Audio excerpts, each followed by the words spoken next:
Today we're going to talk about Andrew Jackson.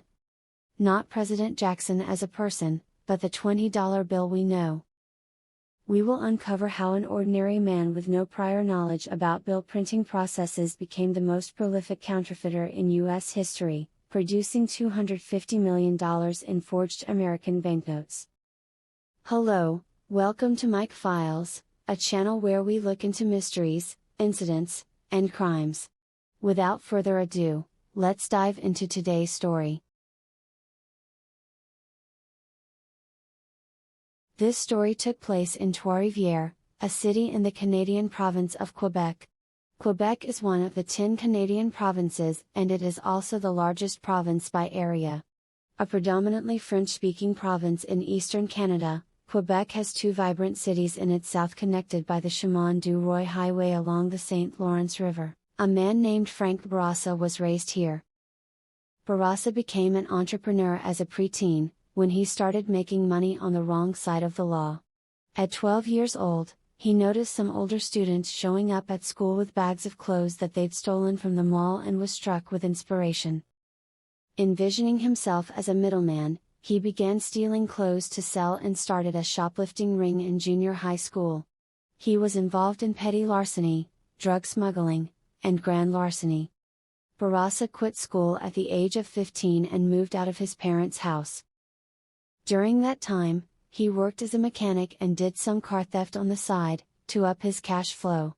Using his experience with cars, he set up his own factory which produced brake pads and shoes in his late 20s. Though the business was profitable, he was working 20 hours a day, and soon after he was diagnosed with an acute stress disorder and prescribed anti-anxiety pills. Apparently crime was less stressful for him than legit work. He sold the brake business and went back to breaking the law like pot smuggling. He was eventually busted and sentenced to 3 months behind bars. After this brush with the law, Bourassa began to wonder what he was doing with his life. He realized that the end result of doing all the different works was to get money, and why not just skip everything and start making currency? He studied counterfeiting techniques, made a plan, and decided to print and counterfeit US bills. He chose the US dollar because it was accepted in the most countries and settled on the $20 bill as it appeared less suspicious than the $50 or $100 notes. Its design at the time was older, with worse security features than the $10 bill. He did his research by moving between various internet cafes in Quebec, not wanting to draw attention to himself in any one location. For the next 18 months, Bourassa committed his replenished energy to learning the process of printing money from scratch. Bourassa said official government websites were a particularly useful starting place because they offered detailed descriptions of each note's security features. There were two major stages to the printing process. First, he had to source the paper used in U.S. bank notes, a blend of cotton and linen that is unique to currency producers in the U.S. Second, he had to buy the very expensive printing equipment and software. Bourassa claimed that ordering the paper was a huge undertaking and probably the toughest part of the process. The fraudster began phoning paper mills across Europe, hoping to find a producer who was either gullible or bent. Bourassa's con was dependent on the theory that in Europe people would be less familiar with the constituent parts of the US dollar bill and therefore more likely to take his order. He made sure to conduct all of his correspondence by email under a fake name and fake business. In January 2009, his search ended at the Artis Paper Company headquartered in Lindsberg, Switzerland. By now, Bourassa had adopted the nom de plume Jackson Maxwell, of the Keystone Investment and Trading Company. Bourassa told the paper company that his company wanted to print bond certificates on secure paper to resist counterfeiters. The mill agreed to tackle the job. Throughout the process, he returned with slight modifications. His second most audacious move was to ask for the printing company to add a small security strip reading USA 20. The mill also agreed to imprint his paper with a watermark, an image etched into a cylindrical printing drum and pressed into the paper while the pulp is still wet. To do this, Bourassa paid $15,000 under a false name through a Swiss bank account, to a company in Düren, Germany, that manufactured a drum with the likenesses of President Andrew Jackson's face, which he delivered to the paper mill. Surprisingly, the company showed no sign of suspicion. To some guy in Germany, it was just a face of somebody he doesn't know. With this level of modification, the paper mill told Barasa the minimum order would cost him $30,000. This was enough for $250 million in fake currency. The equipment, including an expensive Heidelberg offset printer, cost about $300,000.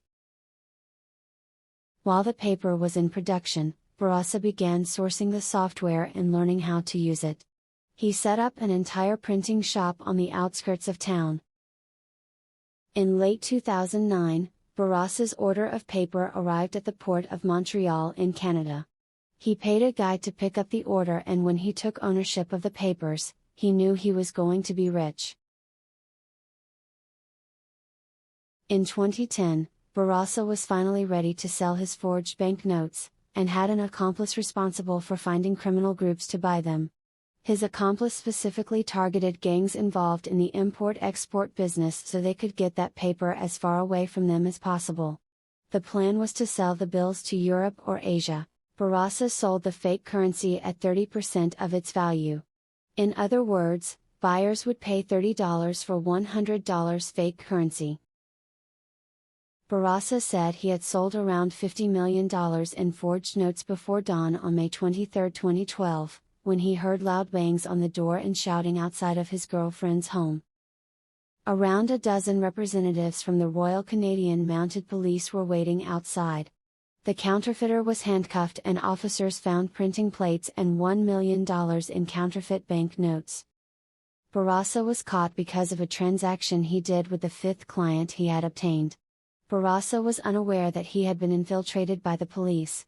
The fifth client had been selling stolen heavy good vehicles to an undercover agent, and had eventually asked the officer if he was interested in purchasing forged bank notes.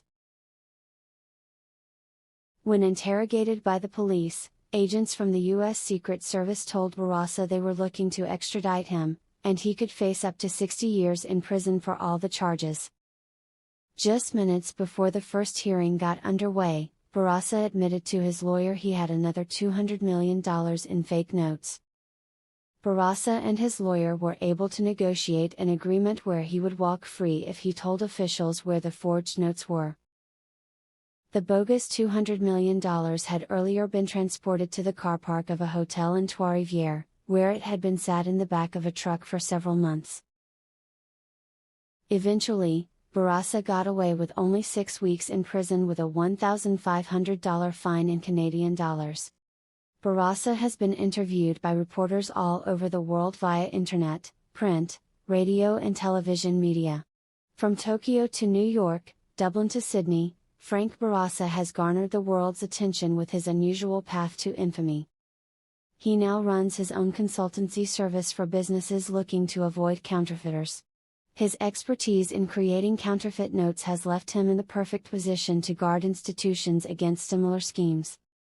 Having turned from the counterfeiting underworld to now helping stop counterfeiters, Barasa is able to bestow a point of view which no one else ever could. If you have enjoyed this video, please like, share, and consider subscribing to this channel. As always, have a great day.